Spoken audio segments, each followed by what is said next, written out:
사람들, 우리 주변의 공동체들을 하나씩 정복해가는 일할이 되었으면 좋겠습니다. 네.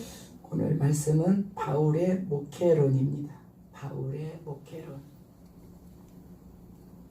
바울이 이제 아시아에서 활동하는 것이 끝났어요. 성령님께서 이제 로마로 가자고 해요.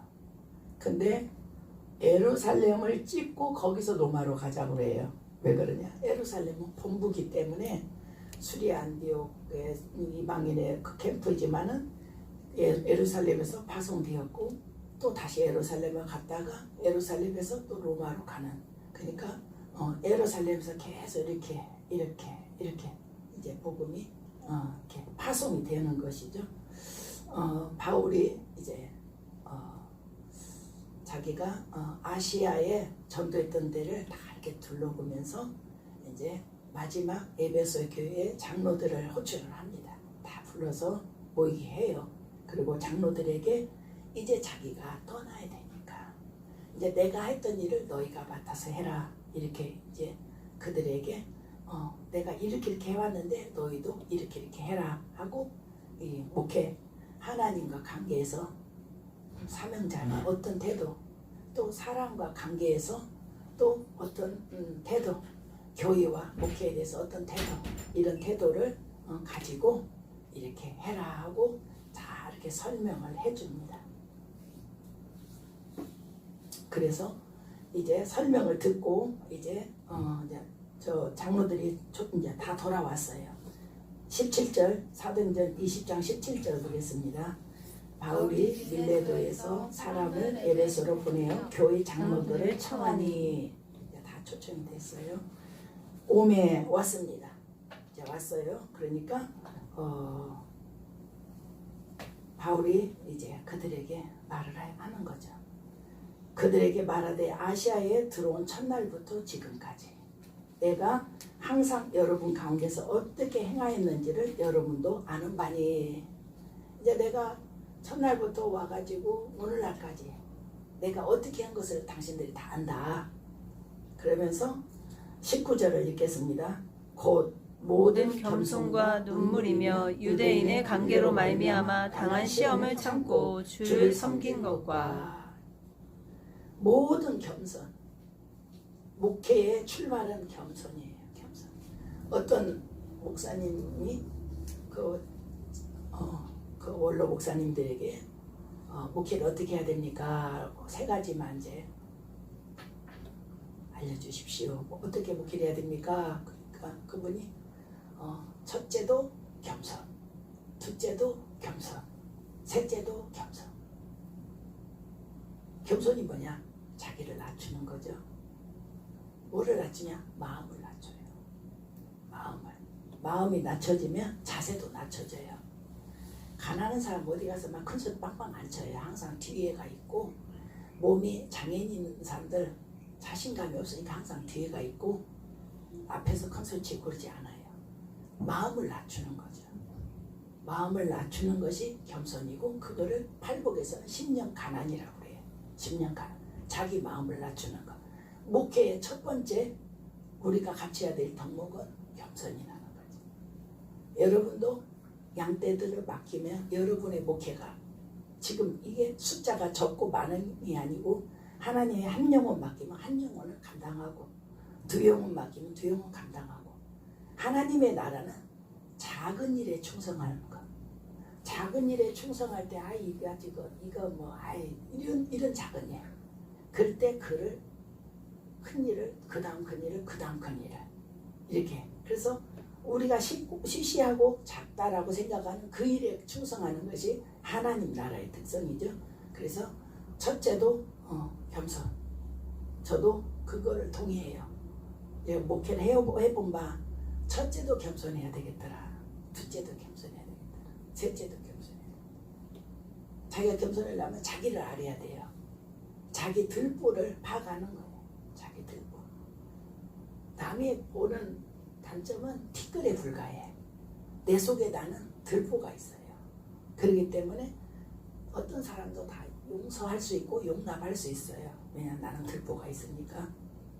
항상 자기를 낮추고 그리고 성도들을 섬기고 높여 존중하고 친구들 동기들 다 높여 존중하고 이 첫 번째 우리 주의 종들의 훈련의 첫 번째는 겸손이라는 것.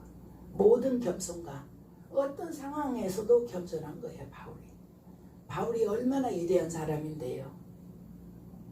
하나님의 제자들 12명 중에서 바울 같은 사람 없어요. 갈릴리에서 고기 잡다고 왔잖아요. 바울은 그렇지 않아요. 처음부터 준비된 사람이에요. 성경에 등통한 사람. 하나님이 들어서 쓰는데 그런데 그가 첫 번째 꽂은 게 뭐냐? 겸손을 꽂은 모든 겸손. 우리 모든 일에 직장에서도 자기를 낮추시고 교회에서도 자기를 낮추시고 친구들과 동기들 모여도 자기를 낮추시고 집안 인척들이 모여도 거기서 나는 누구다 이렇게 하지 말고 자기를 낮추시고 그 낮춰진 그 위치에서 우리가 섬겨야 돼요. 이게 하나님 나라예요. 그래서 지극히 작은 자도 천국에는 세리요한보다 크다는 거예요. 이 원리에 의해서 그러는 거예요. 이제 우리 위치 제가 포지션 알려드렸어요. 네. 가장 낮은 자리 우리 자리 거기서 남을 존중하고 섬기는 것. 우리 포지션을 꼭 기억하시기 바랍니다. 아멘. 모든 겸손과 눈물. 옛날에 친승희 쌤이 전도사님이 애들 절로 안에 데리고 들어가서 사랑 예성이 주의 데리고 가서 거기서 주일학 했어요. 끝나면 꼭 울어. 꼭 울었어요. 왜 울어? 힘들어서. 말도 안 통하고 말도 안 듣고 여러 가지로 목회자는 눈물이 있어요. 여러 상황으로 눈물이 있어요. 성도를 위해서 기도하다가도 흘린 눈물도 있고 목회를 하면서 힘들어서 하는 눈물도 있고 자신이 바로 안 세워져서 흘리는 눈물도 있어요. 목회자는 눈물이 있어요. 눈물이 없다. 그거는 이제 더 깊이 파야 되는 사람이야. 눈물이 필연코 있어요. 근데 바울도 이렇게 31절 한번 읽어볼까요? 31절. 그러므로 여러분이 일깨어 내가 3년이나 밤낮 쉬지 않고 눈물로 각 사람을 훈계하던 것을 기억하라. 눈물로. 말을 안 들어요. 교인이 말 안 들어. 어리니까 그래요. 영적으로. 애기들 말해봐요. 그냥 돌아서면 잊어버리고요. 또 말도 안 들어요. 왜냐? 육이니까. 육에서 말 안 듣고 또 어려서 말 안 듣고 일단 말을 안 들어요. 그 교인들도 나이만 많이 먹었지 영적으로는 어리잖아요. 그리고 육적인 삶을 많이 사니까 영적인 걸 잘 못 따라와요. 그러니까 바울이 전도회가 만든 교회들이에요. 이게. 그러니까 왕 초보대에다가 다 말 안 듣는 사람들이지. 눈물로 3년 동안 밤낮 쉬지 않고 눈물로 각 사람에게 훈계했다. 그래서 우리 목회자 주의 종들은 눈물이 있다. 우리 사에게는 눈물이 있어요.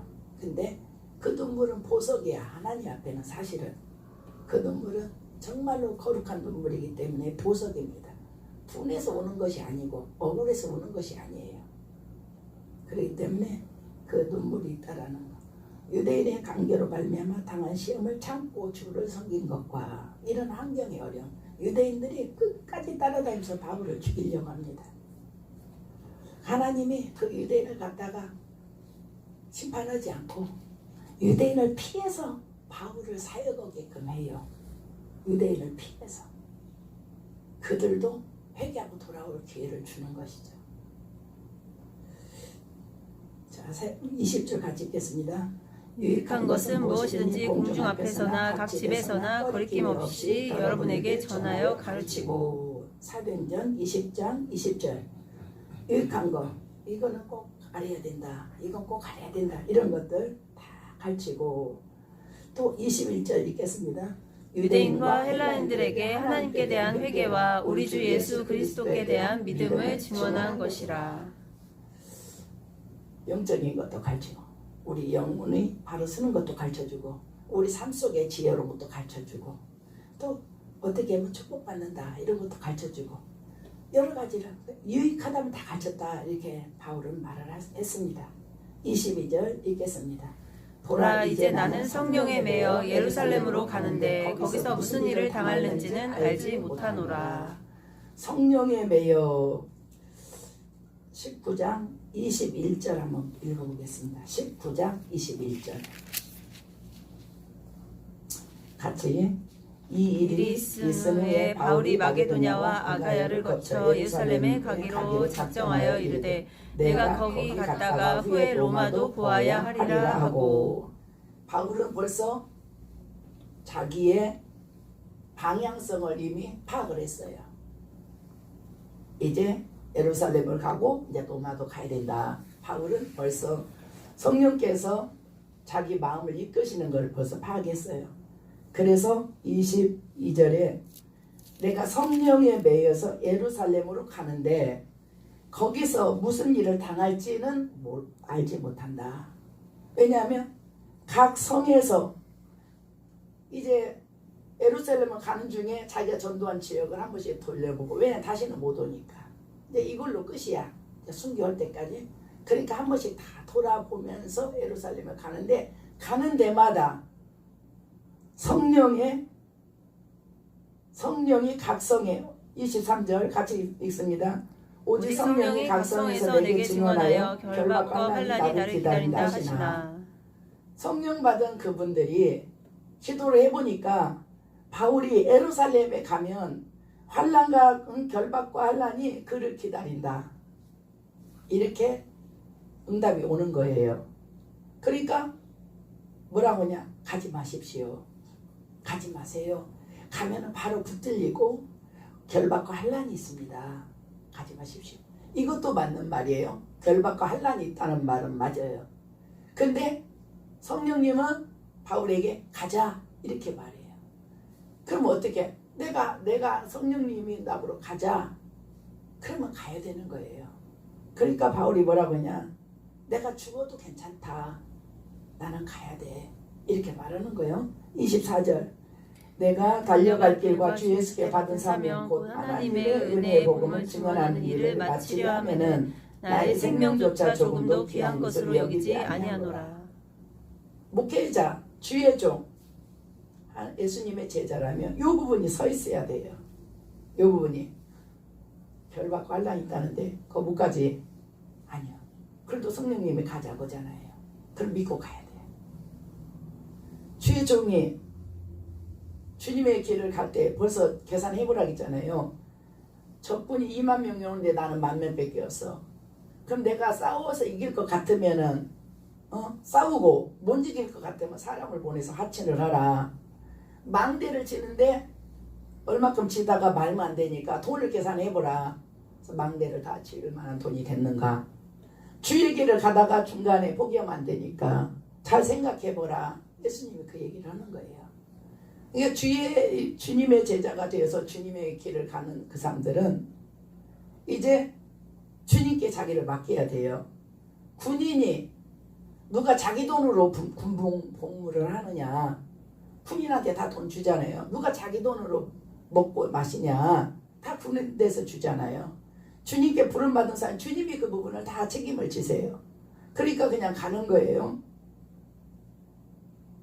예수님은 우리가 이 부분에 대해서 하나님을 절대 신뢰해야 될 게 하나 뭐냐면 유대인들이 계속 따라다니면서 바울을 죽이려고 해요.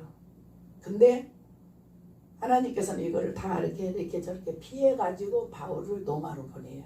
그 방법이 뭐냐면 바울을 죄수로 만드는 거예요. 죄수. 죄를 지어서 죄수가 아니라 이스라엘 백성들이 막 바울을 죽이자고 막 세 가지 모세율법, 성전 모독, 모세율법 모독, 성전 모독, 하나님 모독하면 무조건 재판받지 않고 죽이는데 바울이 그런 사람이다. 막 계속 막 고발을 하죠. 고발해서 끌려다니다가 그들이 머리를 써요. 이 사람을 이 가까운 데로 보내주라. 먼 데가 있으니까 우리 그걸로 가는데 그 사람 이쪽에서 재판받게 해주라. 그러면 이렇게 데리고 오는 중에 사람을 시켜서 죽이겠다. 이런 계획을 가졌어요. 하나님께서 다 아시니까 안 보내주죠. 안 보내주고 나중에는 바울을 입을 통해서 나는 죄가 없는데 내 동족이 자꾸 나를 이렇게 고발하니까 나는 나를 지키기 위해서 나도 고발을 하겠다. 가이사 로마 황제에게 나는 로마 시민권자니까 상소를 하겠습니다. 그래서 여기서 딱 재판을 끝내갖고 너는 죄인이야, 너는 감옥을 살해야 돼, 이렇게 하지 않고 황제에게 나가서 황제에 의해서 재판받는 거기가 최고로 높은 거기까지 나는 재판을 받도록 하겠습니다 하고 바울이 상소를 넣죠. 그래서 왕이 있는 로마까지, 로마 가이사가 있는 로마까지 가기 위해서 바울하고 몇 명하고 몇백 명이 이 죄수를 지켜야 돼. 뺏기면 자기들 다 죽어야 되니까 지켜가지고 그렇게 해서 로마를 가는데, 가는 중에도 마귀가 또 막 배를 다 파손시키고 막 다 이렇게 해버려요. 엄청나요. 마귀의 세력이. 복음이 들어오잖아요. 유럽이라는 생명의 복음이 유럽으로 들어가면 유럽이 어떻게 될까라는 것을 알기 때문에 막 못 가게 해서 다 파손시키고, 그러나 결국은 가서 예루살렘 도착해서 로마로 도착해서 로마에서도 풀려나질 못해요. 감옥집을 하나 새 집을 얻어. 감옥집을 연금이라고 그래요. 연금. 밖에는 못 돌아다니지만 감옥에 살지는 않아요. 그래서 그 새 집을 하나 감옥에서 그 보초를, 감옥에 보초 서는 사람들이 군인들이 와서 서 있어요. 거기서 살면서 성경을 쓰고 서신을 보내고 그렇게 하는 거예요. 그렇게 해서 하나님이 바울을 에루살렘에서, 아시아에서 유럽으로 빼내는 거죠. 그러니까 바울이 타고 가는 배는 유럽을 태워가지고 갔다, 이렇게 말을 해요. 모든 사람들은, 왜냐, 바울의 복음에 의해서 찬란한 유럽이 됐기 때문에. 우리도 마찬가지지만 하나님의 주의 종들은 성령에 이끌리면 가야 되는 거예요. 사람들이 거기 가면 웃겨.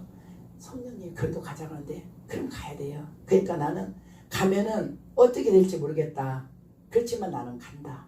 나는 주를 위해서 내 생명, 나의 생명조차 조금 더 귀한 것을 여기지 아니하노라 라고 이렇게 말을 하죠. 바울의 신앙이죠. 바울의 목회관이죠. 하나님과의 주종관계가 이렇게 된 거예요.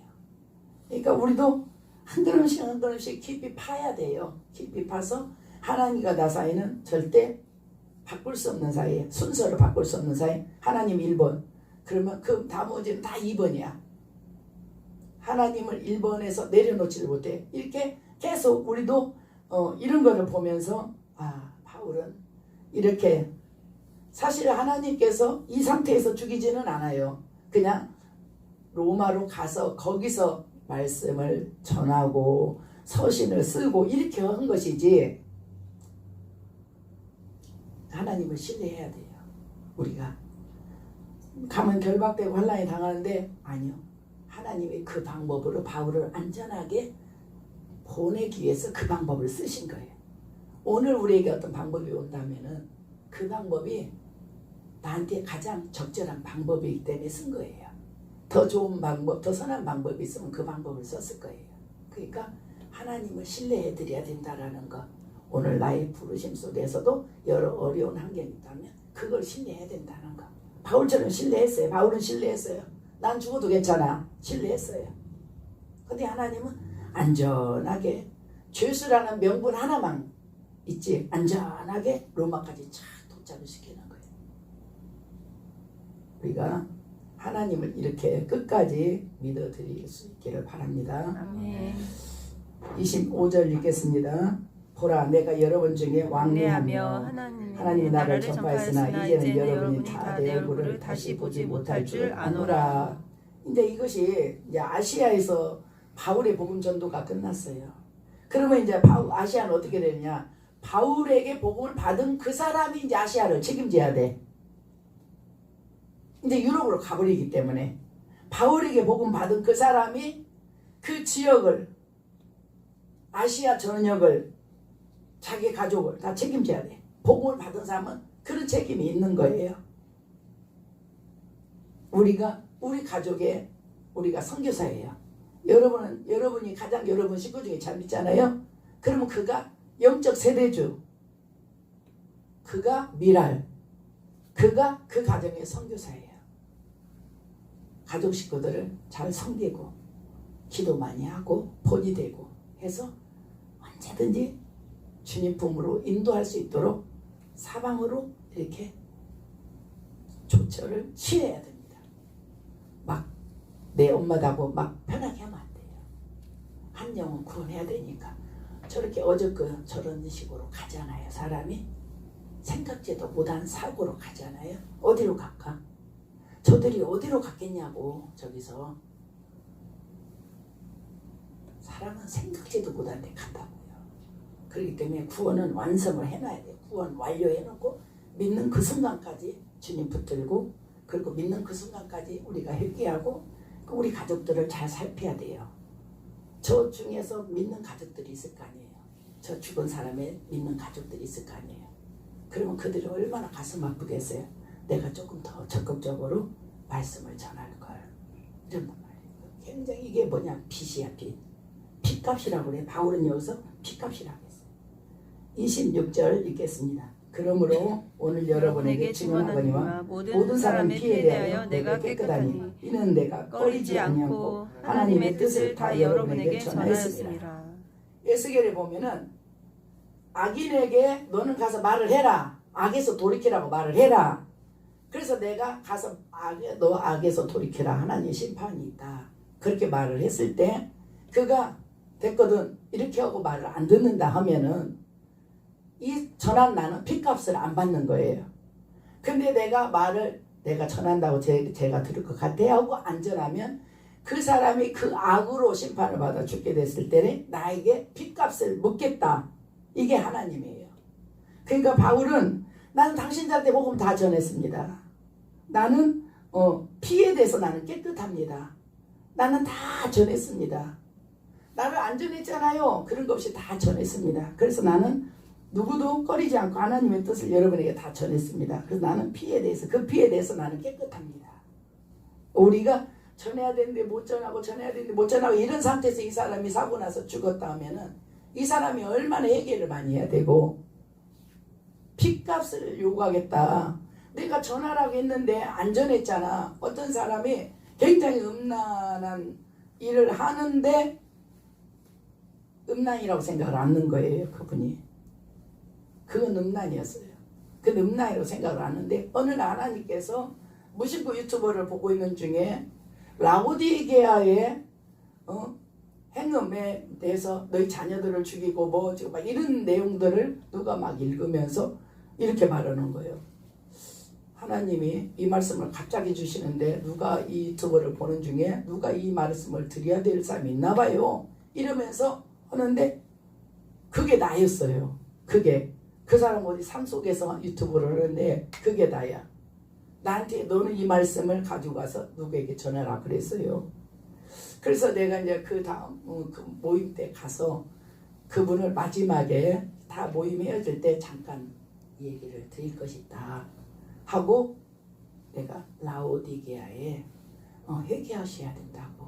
그렇지 않으면 라오디게아에 심판이 있다라고 저한테 말씀하셔서 제가 전하는 거예요. 이렇게 얘기를 했어요. 근데 그분은 그거를 그렇게 충격적으로 받지 않았어요. 나중에 그 말씀은 너무 심하지 않냐? 아니요. 저는 하나님한테 받았기 때문에 나는 그냥 전한 거예요. 이건 진실이에요. 제가 그렇게 개인적으로 한 거 아니에요. 이렇게 내가 말하고 마무리를 쳤어요. 우리가 가서 전해라 했는데 안 전하면 그 사람의 핏값이 나한테 있는 거예요. 이런 부분들을. 근데 바울이 나는 피에 대해서 깨끗하다. 난 다 전했으니까. 이런 내용도 굉장히 중요하죠. 성령께서 우리에게 강권하시면 우리가 그 강권대로 우리가 찾아가서 입을 열 수 있기를 바랍니다. 아멘. 28절 읽습니다. 여러분은 자기를 위하여 또는 온 양떼를 위하여 삼가라. 성령이 그들 가운데 여러분을 감독자로 삼고 하나님이 자기 피로 사신 교회를 보살피게 하셨느니라. 여러분은 누구냐면 장로님들이에요. 지금 장로님을 불렀어요. 갖고 장로님들 내가 이제 예루살렘을 떠나서 내 예루살렘으로 돌아가야 됩니다. 이제 다시는 못 볼 것 같아요. 이게 마지막일 것 같아요. 그렇기 때문에 지금까지 내가 섬겼던 교회를 이제 여러분에게 맡기니까 여러분이 내가 하는 거 보았잖아요. 그렇게 해야 됩니다. 하고 장로님들에게 지금 하면서 그들 중에서 성령이 여러분을 감독자로 삼고 하나님 자기 피로 사신 교회를 보살피게 했습니다. 이렇게. 그리고 29절 읽겠습니다. 29절. 내가 떠난 후에 사나운 이리가 여러분에게 들어와서 그 양떼를 아끼지 아니하며. 이제 내가 떠나면 사나운 이리가 온대요. 그게 누구냐? 거짓 선지자나 거짓 교사들이 들어온다는 거예요. 그걸 안다라는 거예요. 그걸 안다는 거. 또 30절 읽겠습니다. 또한 여러분 중에서도 제자들을 끌어 자기를 따르게 하려고 어그러진 말을 하는 사람들이 일어날 줄을 내가 아노라. 내가 이 교회 에베소 교회를 떠나면은 이제 사나운 이리가 옵니다. 사나운 이리는 마태복음 7장에 보면 노략질하는 일이라 그랬어요. 성도들의 돈을 목표로 하는 거예요. 성도들에게 돈을 뜯어내는 거예요. 사나운 일이. 또 여러분들 중에 장로들 중에서도 자기를 따르게 하려고 어그러진 말을 할 거다. 나 그거 다 안다. 이렇게 바울이 말해요. 참 진리를 전하는 사람이 떠나가면 사단이 먼저 알고 와서 그렇게 잘못된 그런 거짓자들이 들어오게 되죠. 그래서 교회가 그걸로 인해서 어려움을 겪게 되죠. 그러므로 31절 읽습니다. 그러므로 여러분이 일깨어 내가 3년이나 밤낮 쉬지 않고 눈물로 각 사람 훈계하던 것을 기억하고 하라. 내가 여러분이 일깨워라. 내가 3년 동안 여러분을 섬길 때 눈물로 섬기지 않았느냐. 그러니까 성도들을 일깨워라. 내가 바울이 어떻게 우리를 가르쳤느냐. 우리가 그것을 따라가야 된다. 그 말씀을 따라가야 된다. 하고 성도를 일깨우라고 이 장로님들 보러 내가 어떻게 한 것을 그것을 그들에게 일깨워줘라. 이렇게 말을 하는 거예요. 진짜 교회가 잘못 들어오면요. 엄청나게 그 한 영혼 한 영혼이 천국을 가는데 영향을 받게 되죠. 완전히 어려움이 겪게 됩니다. 32절 읽겠습니다. 지금 내가 여러분을 주와 및 그 은혜 말씀에 부탁하노니 그 말씀이 여러분을 능히 든든히 세우사 거룩하게 하심을 입은 모든 자 가운데 기업이 있게 하시리라. 내가 이제 여러분들을 장로님들을 주님과 주님의 말씀에다가 내가 부탁합니다. 여러분을 주님과 주님의 은혜의 말씀에다 내가 부탁을 합니다. 맡깁니다. 왜냐하면 사람이 못 맡아요. 말을 안 들어주면 그만이고 하니까 누구한테 맡기냐면 예수님과 예수님 말씀에다가 여러분을 맡깁니다. 이 말이에요. 그러니까 당신들은 무조건 예수님과 예수님 말씀만 받으면 됩니다. 이런 것도 되죠. 마지막 때는 분명히 이제 마지막 때는 예수님이 말씀하신 마태 25장에 보면은 24장에 보면은 그전에도 없었고 전에도 없었고 후에도 없는 그런 전무후무한 그런 환란이 온다고 했어요. 성경에도 보면은 환란이 많이 있잖아요. 근데 전무후무하대. 그런 환란이 온대요. 그 환란을 왜 주냐?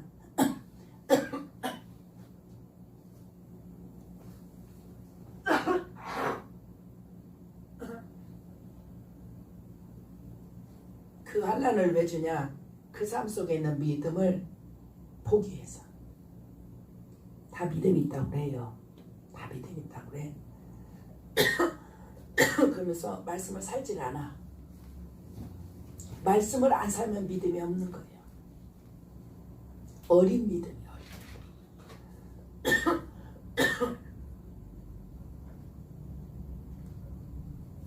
그래서 제가 다음 세대에다가